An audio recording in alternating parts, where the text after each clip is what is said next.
Although मैं काफ़ी words हैं वो गलत बोलूं मैं? pronounce करने के लिए बहुत माजूर है। आपने ये एक कॉन्सर्ट में भी अभी पेश की थी ये नज़्म आपका जो अभी हुआ था बॉलीवुड पार्क्स में शायद।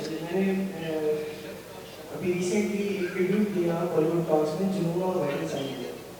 तो जो पाकिस्तान से हैं वो वाइट साइड को जुनून दोनों को मानते हैं।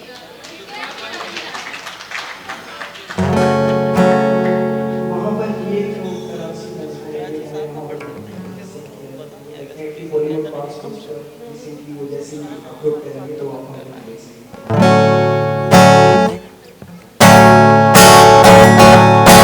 कोई एक ट्रैवलर जो है वो इसे देखना जो है वो एक्सप्लोर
हर एक सिमत खान हैं, शकील हैं, जवान हैं, पेशावर की। हर एक सिमत खान हैं, शकील हैं, जवान हैं, न नून है न नान है, ये सब के सब पठान हैं। न नून है न नान है, ये सब के सब पठान हैं। ये सब खुदा परस्त हैं, खुदी के तर्जुमान हैं। बड़ी बड़ी हवेलियाँ, बड़े बड़े निशान हैं। नज़ारा हाय दिलरुबा मैं देखता चला गया। हकीम भी है, पीर भी, अमीर भी, कबीर भी, असम्बलियों में जलवागर बड़े बड़े वजीर भी, कि जिनके वोटरों में है अकील भी कसीर भी। नहीं हमारे लीडरों में हैं शहीर भी बसीर भी, मुकीम इस मकाम पर हैं एक दो सफ़ीर भी। यूं ही बस इत्तफाक था मैं देखता चला गया। यूं ही बस इत्तफाक था मैं देखता चला गया। और ये शायरों की है बज़म के अरसा गार कसम, तरह तरह की बोलियां, अलग अलग हैं टोलियां। सुखन में कोई फर्द है, किसी का रंग जर्द है इनमें शहसवार भी, बुजुर्ग बावकार भी, सभी हैं ये कमाल है। हर एक जगह ये हाल है, मरीज हो कि हो मरज मुझे किसी से क्या गरज। मरीज हो कि हो मरज मुझे किसी से क्या गरज। मुशायरा जरूर था मैं देखता चला गया। मुशायरा ज़रूर था, मैं देखता चला गया।